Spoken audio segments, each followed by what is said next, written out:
Can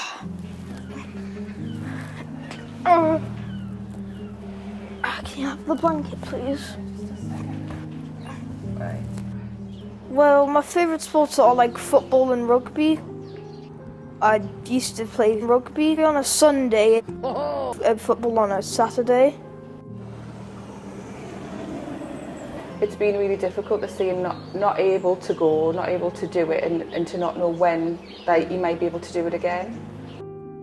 The first time I used a wheelchair it was really uncomfortable, and I just thought like, oh, when will I be able to walk again? It's been like going back to having a baby again. That's how it's felt, because he hasn't been able to do anything for himself. I've just been in agony. Obviously, it started with a really, really bad cough, and then it just progressed on, got worse and worse, and it just started with this immense pain in my shoulder, and then went on to just be my whole body, and it just overtook me, and it was excruciating. It's the hardest thing I've ever had to hear, to hear your little boy say, I don't want to live anymore because I'm just in so much pain and I can't do anything, I can't move, I can't get out of bed. There's no point. And it was just absolutely terrifying to hear that.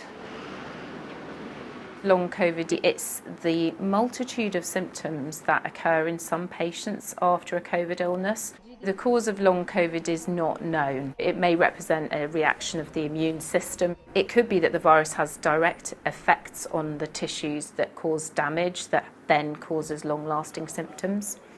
We suspect it's a number of factors at play. Some days it's better than others, isn't it? I think the worst part is when you have a shower and things, I've got to be there in case you fall, and then you can't have baths because it just makes you more dizzy. Dean's had long COVID since January, February time, so about a year now. Your hat and your coat's there, darling. Living with someone with long COVID, it's quite hard sometimes. He's got the symptoms constantly of feeling dizzy, feeling tired, Good girl. nauseous sometimes. He just gets frustrated, he just wants to get well, he just wants to be normal. I mean, he's only 30. I'm currently not working. So the job I did before I got long COVID was support worker, adults with learning disabilities. I used to take them out places and help them with their independence. I am waiting to go back to work, hopefully I can go back to work. I've got another member request as well, I've just approved in. So Dean set up the long COVID group a few months back, partly because, well, I suggested he needed something to focus on to help him and help others. I've got a live Q&A for Dr. Heitman. Oh, cool. So I'm going to do a post and see if they have any questions they'd like to ask. Hi, Dean. Can you see me? Yeah, I can see Brilliant. you. Yeah. And you are with someone important who is... Girlfriend, we rock. Everyone needs a rock. Nice to meet you. Do you want to start off with some of the questions that the group have gathered for me, and I'll do my best to answer them from what we know at the moment? Yeah, I've suffered for a year. Even now when I'm speaking, it's extremely difficult, and I'm extremely dizzy and lightheaded, it's awful. Am I going to be like this for the rest of my life? I think you're going to see some improvement. I had quite a lot of patients that got better at that 9-month moment. I think the thing that's less clear is whether you could still have a relapse. Now, obviously, there's vaccines out there, and I think you'd expect this question. Is it safe for us to take it? We know that COVID as an infection has had a serious effect on you, and if there were any risk of you getting COVID again in the future, that could be more dangerous for you than another person, and therefore I think having the vaccination is a good idea. No, I'm not.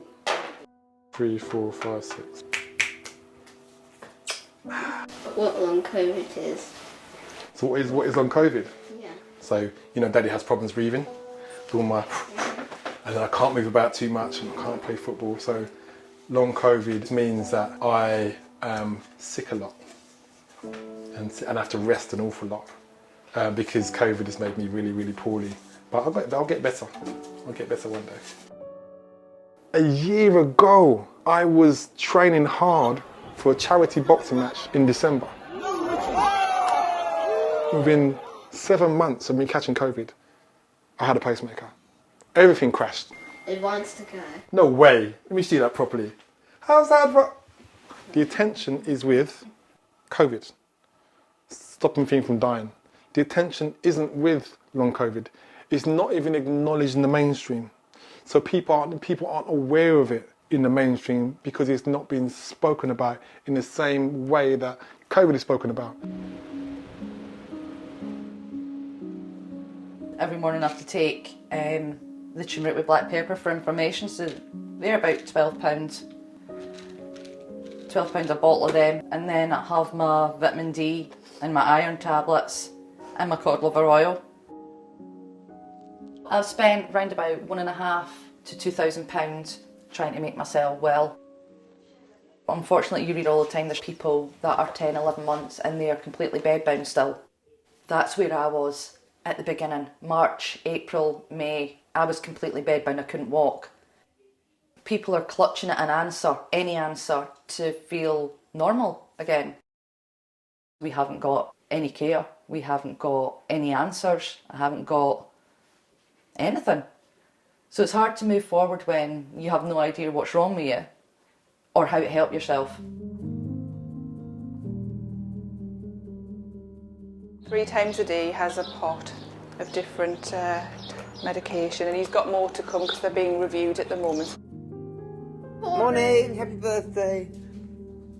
Oh my god! It's scary as a parent to watch, to think, you know, are they ever going to get back to normal? Manny hasn't been in school other than 8 days this academic year.